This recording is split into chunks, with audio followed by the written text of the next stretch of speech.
Hey everyone, this is Michael Lehre with my dad, Gunter Lehre. Introduce yourself. Dad, talk to right here where my finger is. That's where you can talk to the camera, right to the right side there. I don't think I can bend over like that. Yeah. So tell them your name. My name is Guenter Lehre. And you are from? I'm Michael's daddy. Yeah. And he's from, what part of Germany are you from? I grew up in the Black Forest. I lived in Munich for a long time. Yeah. Lived in Hamburg, lived just about anywhere in Germany. Yep. For a while. Yep. You know, till it got too boring, so I came over here. I like the ocean. I like the sun, blue skies. Yeah. So I decided I'm gonna stay here in Southern California. Yep. We're on the way to his house right now. He's got a nice sized piece of property out here in the East County area called Lakeside. Anyway, I made you quite the star talking about you. My dad just got out of the hospital recently. He was in there almost a week and had us all kind of, because this guy never gets scared or worried, and so when he gets worried, better watch out. Now, I told the audience when I made these videos, and then other people were sharing the videos that I made. So we had a bunch of people praying for you out there, some Christian people, not Jehovah's Witnesses, but Christians that are true believers. And they lifted you up, and now he's doing, in fact, yesterday when I called him, because he says, I'm out of the hospital now, I call you. Do I sound like him?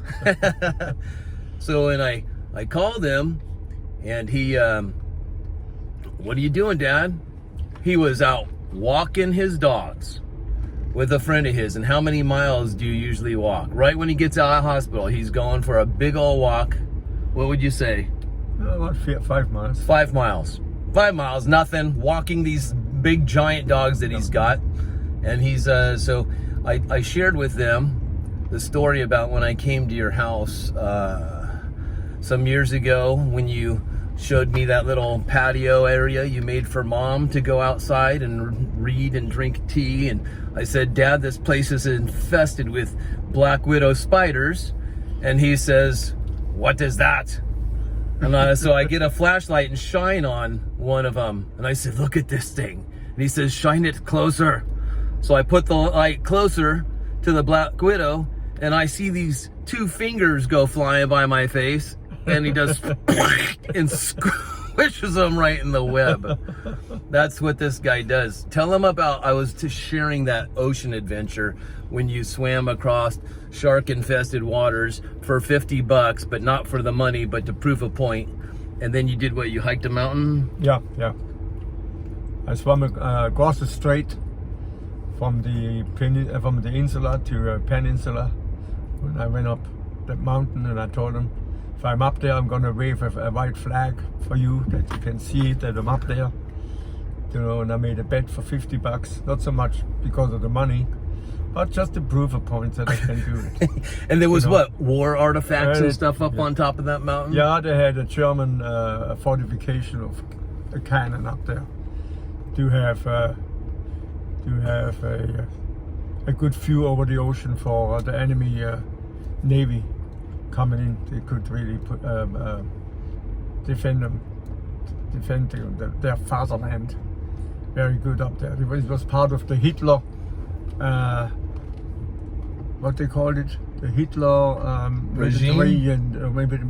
Mediterranean fortress. Oh. And evidently it went all the way from Yugoslavia to Norway. He had the whole coast armed against enemy navy. And they left artifacts up there. They still left help. There were still helmets laying around and empty cans, empty food cans.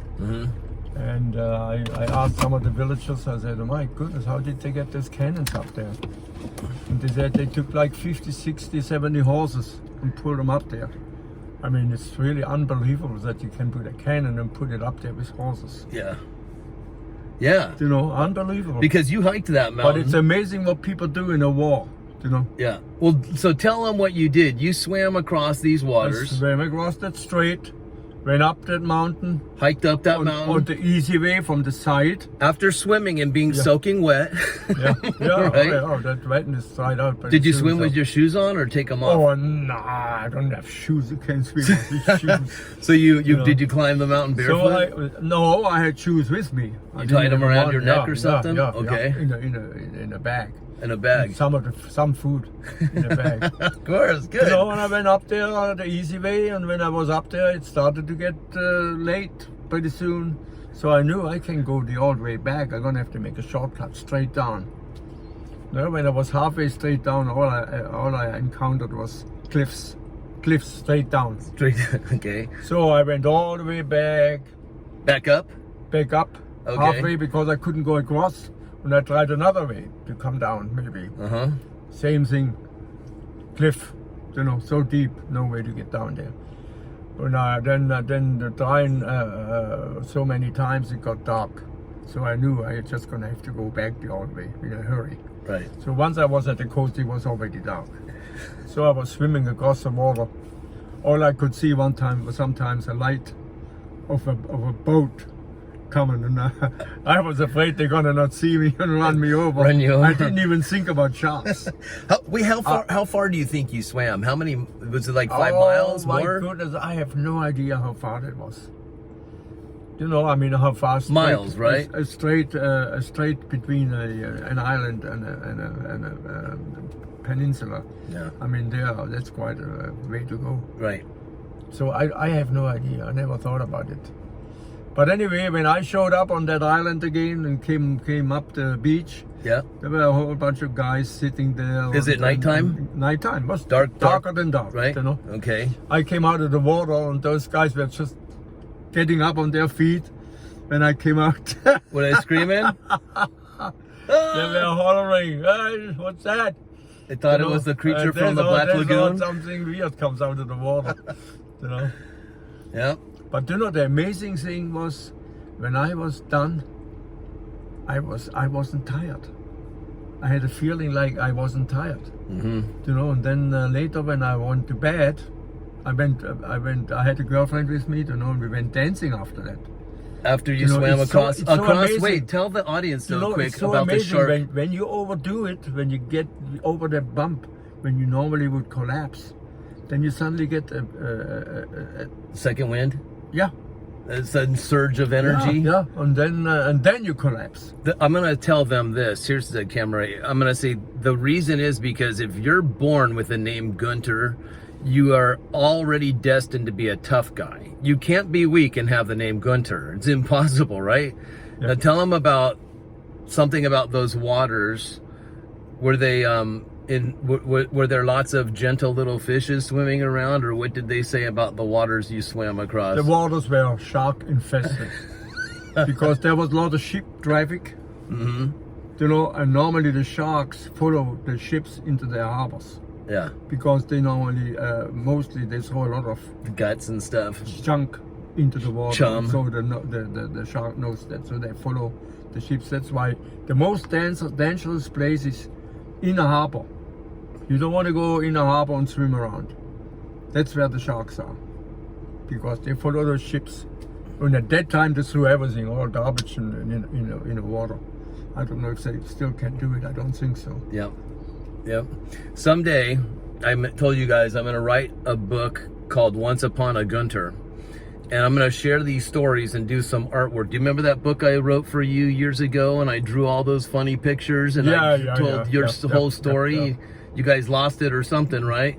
So I got to do something like that and publish it in honor of you. No, I give you just an idea how shark infested the waters were. If they had an open public swimming area like in these vacation places, they had a steel fence underwater surrounding that area to make sure no sharks can come in. Oh my goodness. That's how infested. Yeah, And yeah. so this dude, we'll just say this. When we were little kids, me and my sisters, my older sister, my younger sister, he would take us to the beach and he would jump in the ocean and he'd go swimming out there for at least maybe straight out 4 hours or so. I don't know. I didn't I didn't take the time. This seemed like all day for us. I We just- watched Dad disappear. Did you have fear of any sharks? No, I never thought about them. Never You thought can't about have fear of sharks. Right. Sharks, you wouldn't ever Yeah. go out there. I go in knee-deep water. I get stung by a stingray. I get bit by an eel. This guy goes in water where it's 200 feet below him and nothing ever happens. No, mostly nothing happens. It's only in some few cases, that people get attacked by sharks. Really. Right. But that's the fear of being attacked that holds people Now, back. if you have the fear, you're never going to go in there. You're never going to go You know? there. Yeah. You can't have fear. That's Just like if you have fear, you're not going to take your fingers and go into a black widow's web and Yeah. smash that spider. Nowadays you see a lot of movies, shark movies, where they attack people, and if you watch those movies, you're gonna have fear automatically. It's gonna put fear in you. You think that happens all the time. It doesn't happen all the time. That's true. So fear is basically what they call false evidence appearing real. Yeah. Yeah. Yeah. The neighbor has a couple horses up there. He lives in an area where there's horses and all this stuff and kind of cowboy country out Yeah, here. like horse country. Horse country. It's horse country. Yeah. I don't know if it's true, but they say that Lakeside has more horses than any other place in the world. Really? Yeah. I could believe it. It's a small community. I could believe it. And that's funny, you guys, because when people out here, there's a lot of people that watch this that are from all over the place, even outside of the U.S. But they you think of San Diego as just beaches, but we actually have mountains, we have deserts nearby, we've got ocean, and then we've got country. So it's pretty versatile, right? Yeah, There's a yeah. lot of variety up here. Very versatile. Very versatile. The climate change definitely has some impact now. But I remember I had some visitors from Germany, and we in December, and we decided I decided we're going to take them to the desert. Mm-hmm. So we took off in the morning early. San Diego was sunny already. In the morning we went up the mountain, towards Julian, it's a mountain town. Julian's way up in the mountains where it snows. And when we went up there, suddenly there was snow. Yeah. Snow. Yeah. And when we were up in Julian, that was, I would say, A nice.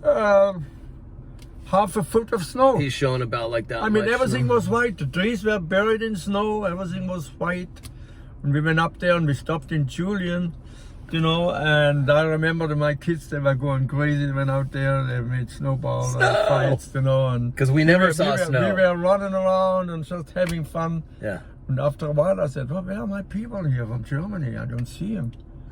I said, I was wondering, and so I went back in the car, in the camper, and they were sitting. I said, hey, what's going on? Don't you want to come out here and have some fun? I said, we have it in Germany all the time. Right. So they didn't come out. But anyway, after that we went down in the desert. Yeah. And in the desert there was suddenly sunshine. It was warm. We were running around in short pants. So basically, they were used to living in snow. They weren't impressed, but they wanted to see the desert and the sunshine. And we were all excited about the snow because we never got to see that stuff of the kids. Yeah, but you not grew up only in that, snow. but the change. Here you have summer. Yeah.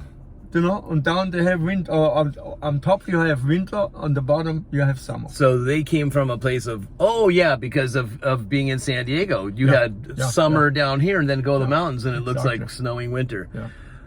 This is my dad, you guys, and thank you so much for praying for him. Welcome back to the land of the living. Yeah. Although he said being in the hospital was kind of like a nice vacation because he would ding, ding, ding, and the nurses come in. Can I help you? Yeah. Can I have a cup of coffee with some cream, please? Can you get me a filet mignon? You made the best of it. You feel like you're on a vacation because Right. everything is done for you. Scared of losing his life, but he's looking at the best of things, right? Making the best of it, right? Yeah, I did, evidently. Room service. The only thing I didn't like is stay in bed the whole day for 1 week. Yeah. And then not be able to get out. Yeah. How old are you?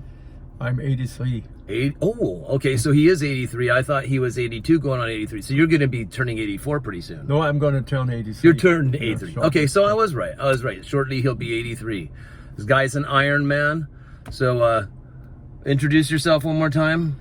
My name is Guenter Lehre. I'm from Germany. I enjoy my life here. I decided to stay here because I like sun.